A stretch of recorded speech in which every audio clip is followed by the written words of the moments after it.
31 सालों का लंबा इंतजार अब पूरा होने को है और ज्ञानवापी के व्यास में पूजा पाठ की अनुमति मिल गई है।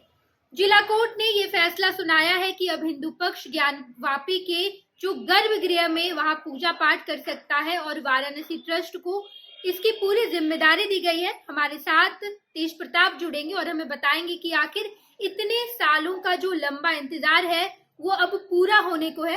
31 सालों का ये संघर्ष है और ये संघर्ष अब पूरा होता दिखाई दे रहा है। जी बिल्कुल नहीं, 31 साल 1931 में लास्ट पूजा हुई थी। उसके बाद से लगातार जो है ज्ञानवापी मस्जिद, अगर आप काशी कॉरिडोर जाते हैं और गंगा की तरफ से एंट्री करते हैं, जो वीआईपी कॉरिडोर कहा जाता है, उसकी तरफ से आप एंट्री करती हैं तो आपको सामने जो है नंदी भगवान नंदी है। भगवान नंदी का मुख जो है वो बाबा विश्वनाथ की तरफ है। दूसरी तरफ अगर आप देखेंगे तो सामने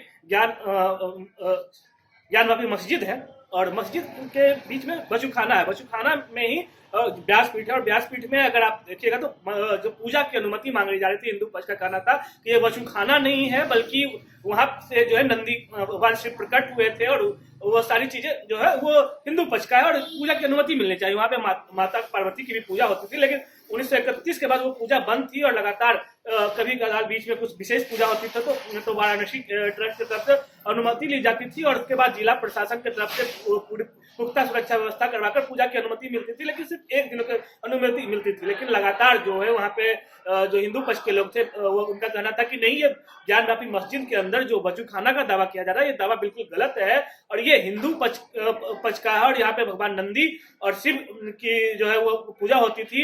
हालांकि बाद में वो मुगल शासन का दौर था जहाँ पे ऐसा दावा किया जाता है, मैंने नहीं कहना है, मतलब वो कहता है कि मुगल शासक के दौरान वो सारी चीजों को तोड़कर ज्ञानवापी मस्जिद का निर्माण करवाया गया था और निर्माण के बाद जो है वो कहा जाता है कि ये पक्ष जो है ज्ञानवापी मस्जिद नहीं हुआ करता था, वो बल्कि भगवान विश्वनाथ का मंदिर था और मंदिर में हिंदू का आस्था का सवाल था, वहाँ पे आस्था से जुड़े हुए लोग थे। तो और अब जो ये मामला पिछले कई दिनों से चल रहा था, कोर्ट में था और कोर्ट की तरफ से अब ये फैसला दिया गया है कि इस मंदिर के अंदर वो ज्ञानवापी मस्जिद है उसके अंदर पूजा की जा सकती है। जिला प्रशासन की तरफ को यह आदेश दिया गया कि 7 दिनों के अंदर जो है आप उसमें पूजा करवाने की व्यवस्था सुनिश्चित करवाइए। बिल्कुल और कैसे करेंगे? हिंदुओं के 3 इष्ट देव है, राम भगवान और जो कृष्ण भगवान है, साथ ही साथ शिव भगवान। अयोध्या में राम मंदिर बन चुका है, मथुरा में है ही। ये लगातार हिंदू पक्ष की मांग थी कि ज्ञानवापी एक शिव मंदिर भी होना चाहिए, ज्ञानवापी में वो बनना चाहिए और एक लंबे इंतजार के बाद 31 सालों के बाद ये पूरा होता दिखाई दे रहा है। एएसआई की सर्वे रिपोर्ट भी आई जिसमें बताया गया कि कुछ दिन पहले ये खबर निकलकर सामने आई थी कि अब आसार लगने लगे हैं, अब वो तमाम जो साक्ष्य है वो भी मिलने लगे और अंततः आज जिला कोर्ट ने ये फैसला सुना दिया है। ज्ञानवापी के गर्भगृह में हिंदू पक्ष पूजा कर पाएंगे। तो वो हमें वो संघर्ष बताइए तेज प्रताप, जो संघर्ष रहा है लगातार, उस मंदिर को तोड़ा गया फिर मस्जिद बना दिया गया और अब जो हिंदू पक्ष है वो संघर्ष कर रहे थे कि फिर से वहां मंदिर बनाया जाए। तेज प्रताप, नहीं, आपने सही कहा कि 3 इष्टदेव हैं, ब्रह्मा विष्णु महेश। और ये जो है अगर आप बात कर ले तो ब्रह्मा मतलब भगवान ब्रह्मा को कहा जाता है, विष्णु का अवतार कृष्ण की बात कर लें या श्री राम की बात कर लें, वो कृष्ण के अवतार माने जाते हैं। और अब महेश जो है शिव का अवतार को कहा जाता है, शिव का उपनाम है महेश।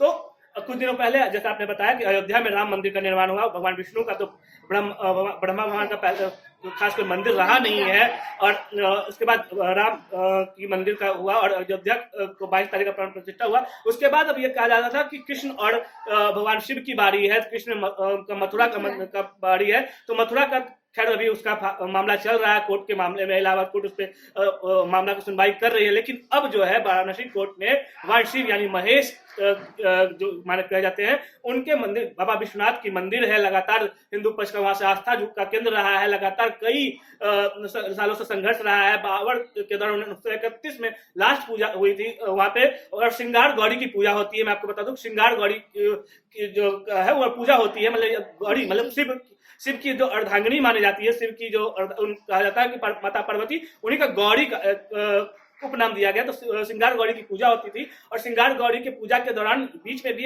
कभी कभी मौका मिलता था, सिर्फ एक दिनों का मौका मिलता था। और जब हम लोग गए थे और हमने वहां पे चीजों को देखा था और चीजों को अच्छे तरीके से मुआयना किया था, तो ये पाया था कि भगवान विश्वनाथ का मंदिर है, उसके ठीक थोड़ी दूर पे नंदी का मंदिर है और नंदी का मुख जो कहा जाता था, ऐसा दावा किया जाता था और सोशल मीडिया पे भी ये चीजें चलती थी कि नंदी का मुख जो है भगवान शिव की तरफ होता है और वो इसलिए वो ज्ञानवापी मस्जिद जो है वो हिंदू पक्ष का है। लेकिन कहा जाता था कि मुस्लिम पक्ष कहा जाता था कि वजू खाना है। वजू खाना मतलब नमाज पढ़ने से पूर्व जहां हाथ पैर धोया जाता है वो चीज है। लेकिन जब ऐसे वहां की जगह सर्वे करवाया गया और सर्वे में जो चीजें निकल कर सामने आई, मामला कोर्ट पहुंचा और कोर्ट के बाद लगातार 1931 का मामला था और अब कोर्ट ने आज जाकर फैसला सुनाया है और पिछले जो दिनों कोर्ट ने फैसला सुरक्षित रखा था और आज फैसला सुना दिया गया है। और कोर्ट ने यह कहा कि हिंदू पक्ष की तरफ से पूजा की जा सकती है, पूजा की अनुमति मिलेगी और 7 दिनों के अंदर, महज 7 दिनों के अंदर वो सारी व्यवस्था दुरुस्त करनी है और 7 दिनों के बाद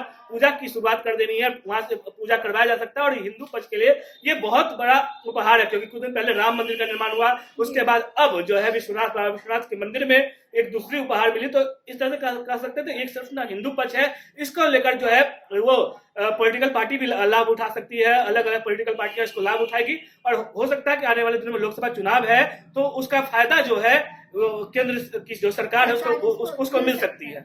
बिल्कुल तेज प्रताप, जो पॉलिटिकल इसके एस्पेक्ट है, पॉलिटिकली तौर पर क्या केंद्र सरकार को या फिर अयोध्या में क्या कुछ फायदा होने वाला है पॉलिटिकल पार्टीज को, इस पर तो हम जरूर बात करेंगे। लेकिन आज जो आपने बड़ी जानकारी दी इसके लिए बहुत बहुत धन्यवाद। हम आगे भी आपसे बातचीत करेंगे, लेकिन आज जो हिंदुओं का सबसे बड़ा सपना है वो पूरा होता दिखाई दे रहा है। हिंदुओं के 3 इष्ट देव ब्रह्मा विष्णु महेश, अयोध्या में हमने मंदिर बना लिया है, हिंदू पक्ष ने मंदिर बनाया, 22 जनवरी को प्राण प्रतिष्ठा हुई है। लेकिन अब जो महेश है, जो शिव भगवान है ज्ञानवापी में, उनका अंश मिलने लगा है और अब पूजा पाठ की भी अनुमति मिल गई है। देखना बड़ा ही दिलचस्प होगा कि महेश यानी कि शिव भगवान का मंदिर वहाँ कैसे और कब पूरा होता है। तमाम खबरों से हम आपको रूबरू कराते रहेंगे।